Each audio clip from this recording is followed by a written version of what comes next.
بسم اللہ الرحمن الرحیم الحمدللہ رب العالمین والصلاة والسلام علی نبینا و حبیبنا و امامنا و قدوتنا محمد وعلی آلہ و اصحابہ اجمعین اما بعد۔ بہت سارے دوست پوچھ رہے ہیں کہ لاک ڈاؤن میں جہاں مسجدیں بند ہیں اور باہر نکلنے کی اجازت نہیں ہے، یا عیدگاہوں میں مسجدوں میں عید کی نماز پڑھنے کی اجازت نہیں ہوگی اجتماعی طور پہ، تو پھر ہم کیا کریں؟ کیا عید کی نماز گھر میں پڑھی جا سکتی ہے؟ اور اگر پڑھی جا سکتی ہے تو کیسے پڑھی جائے گی؟ اس کا طریقہ کیا ہوگا؟ تو دیکھیں، عید کی نماز اور جمعے کی نماز یہ اجتماعی نمازیں ہیں۔ نہ جمعہ گھر میں پڑھا جا سکتا ہے اور نہ عید کی نماز گھر میں پڑھی جا سکتی ہے۔ جمعہ بھی بلکہ زیادہ بڑی سے بڑی جگہ میں پڑھا جانا چاہیے، زیادہ سے زیادہ مسلمان جمع ہوں، اور عید تو اس سے بھی زیادہ بڑی جگہ میں پڑھی جانا چاہیے۔ رسول اللہ صلی اللہ علیہ وسلم کے زمانے میں عید باہر نکل کر میدان میں پڑھی جاتی، عورتیں، بچے، مرد سب نکلتے، حتیٰ کہ وہ عورتیں جو حالت حیض میں ہوتی وہ بھی شریک ہوتی، ان کو حکم تھا کہ وہ بیٹھیں باہر دیکھیں عید کو۔ تو اس طرح عید اور جمعہ اجتماعی نماز ہے، اس لیے ان میں خطبہ بھی ہے، عید میں بھی اور جمعہ میں بھی۔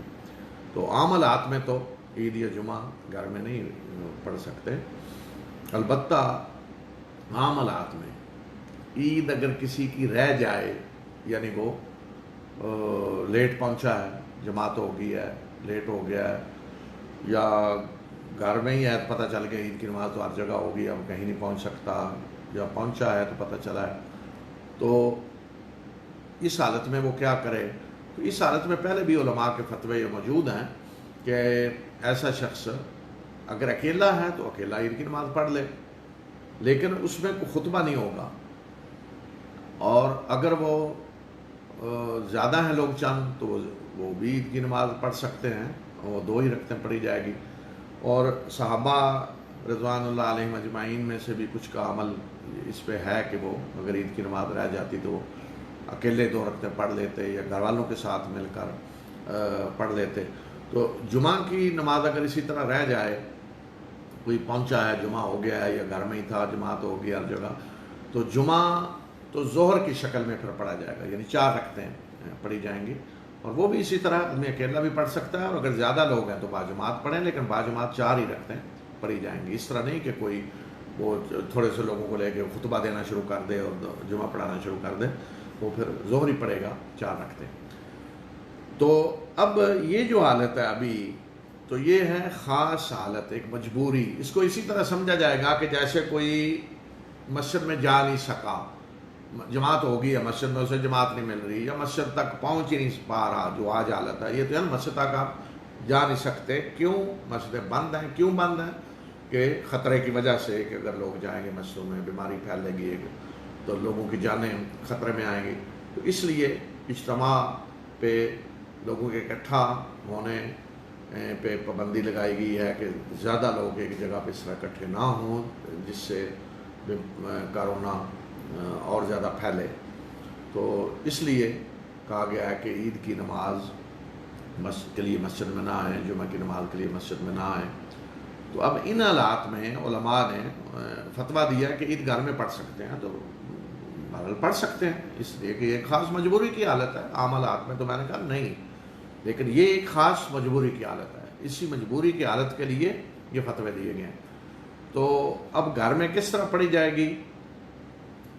گھر میں 2 ہی رکعتیں پڑھی جائیں گی عید کی نماز کی، اور گھر کا کوئی ایک فرد پڑھائے 2 رکعتیں، باقی مرد پیچھے کھڑے ہوں، عورتیں اس سے پیچھے کھڑی ہوں، پیچھے یعنی مردوں کی صف ہو، مرد اور بچے ایک صف میں کھڑے ہو جائیں، یا مرد پہلی صف میں کھڑے ہو جائیں، بچے پیچھے کھڑے ہو جائیں، پیچھے عورتیں کھڑی ہو جائیں۔ تو اس طریقے سے گھر میں ایک مرد کوئی 2 رکعتیں پڑھائے، اس میں کوئی خطبہ نہیں ہوگا، 2 رکعت نماز پڑھائی جائے گی۔ اور طریقہ اس کا کیا ہوگا؟ جو گلف میں ہیں دوست، وہ اس طریقے سے پہلے وہاں نماز پڑھتے ہیں، تو اس میں طریقہ جو ہے فقہ حنبلی میں اور مالکی میں،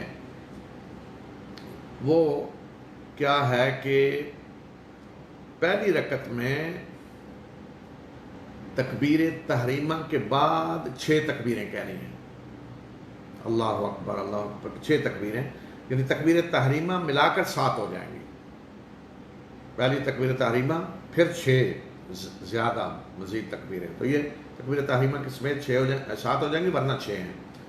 اور دوسری رکعت میں اٹھ کر قرات سے پہلے، دوسری رکعت میں فاتحہ پڑھنے سے پہلے 5 تکبیریں کہنی ہیں. 5 تکبیریں دوسری رکعت میں کہنی ہے. ایک تکبیر اللہ اکبر کرے، وہ اس کے علاوہ 5 کہنی ہے. اور پہلی رکعت میں قرات سے پہلے تکبیر تحریمہ کے بعد 6 تکبیریں کہنی ہیں تکبیر تحریمہ کے علاوہ. تو یہ ایک طریقہ ہے. امام شافعی رحمۃ اللہ علیہ کہتے ہیں کہ پہلی رکعت میں تکبیر تحریمہ کے علاوہ 7 ہوں گی. تو ممکن ہے کسی جگہ مسجدوں میں امام شافعی کے طریقے پہ اس طرح ہو کہ 7 تکبیر تحریمہ کے علاوہ 7، اور دوسری رکعت میں تکبیر تحریمہ دوسری رکعت میں 5، جو سجدے سے اٹھنے کی تکبیر ہے اس کے علاوہ 5. تو اس طریقے سے عموماً نماز پڑھی جاتی. تو بے شک آپ اس طریقے سے پڑھ لیں، یہ بھی صحیح ہے بالکل. اب پاک و ہند میں جو حنفی اسکول آف تھاٹ ہے تو ان کے ہاں طریقہ الگ ہے. اور وہ کیا ہے؟ وہ کہتے ہیں کہ پہلی تکبیر میں تکبیر تحریمہ کے بعد 3 تکبیریں ہوں گی. تکبیر تحریمہ اللہ اکبر، جماعت میں داخل ہو گیا آدمی، اللہ اکبر، اس کے بعد اللہ اکبر 3 تکبیریں. اس کے بعد پھر سورہ فاتحہ، اور اس کے بعد سورت اور رکوع. پھر اٹھنا ہے دوسرے رکوع میں. دوسرے رکوع میں اٹھ کر فاتحہ پڑھنی ہے، سورت پڑھنی ہے، اور دوسری رکعت کے سورت پڑھنے کے بعد 3 تکبیریں کہنی ہیں، اور پھر چوتھی تکبیر کہتے ہوئے رکوع میں جانا ہے. تو 3 تکبیریں دونوں رکعتوں میں. پہلی رکعت میں فاتحہ سے پہلے 3 تکبیریں کہنی ہیں، اور دوسری رکعت میں فاتحہ اور سورت پڑھنے کے بعد 3 تکبیریں کہنی ہیں. حنفی طریقہ یہ ہے نماز. تو آپ اس طریقے سے پڑھ لیں، وہ بھی ٹھیک ہے. اس طریقے سے پڑھ لیں، وہ بھی ٹھیک ہے. اور اس لیے کہ نبی صلی اللہ علیہ وسلم نے کتنی تکبیریں کہی ہیں اسی میں مختلف روایتیں ہیں، جس کی وجہ سے فقہاء میں یہ الگ الگ نقطہ نظر ہوا اسی میں کہ رسول اللہ صلی اللہ علیہ وسلم نے کتنی کہی ہیں.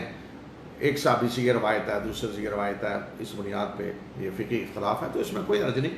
تو جو دوست گلف میں ہیں وہ اسی طرح جیسے پہلے مسجدوں میں پڑھتے ہیں اسی طرح پڑھیں. یعنی پہلی رکعت میں تکبیر تحریمہ سمیت 7، اور دوسری میں رکوع سے اٹھنے کے بعد 5 تکبیریں.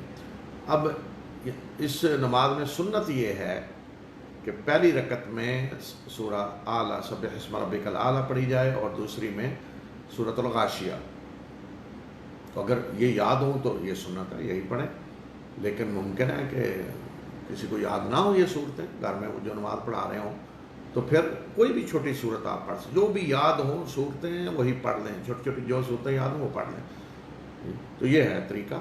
اور باقی کثرت سے تکبیر کہیں، اللہ اکبر اللہ کی بڑائی بیان کریں. جس طرح کہ عیدگاہ میں بھی آپ دیکھتے ہیں عید کی نماز میں، تو یا لتکبر اللہ علی ما، اللہ نے جو ہدایت دی ہے، رہنمائی رمضان میں اللہ تعالیٰ نے توفیق دی روزے رکھنے کی، تو اس پہ اللہ کی بڑائی بیان کریں. اسی لیے ان نمازوں میں مزید زائد تکبیریں بھی اسی لیے کہی جاتی ہیں. تو اللہ تعالیٰ ہمیں شر سے بچائے جس میں ہم ہیں، کرونا کا یہ شر. اللہ تعالیٰ سب کو محفوظ رکھے اس سے.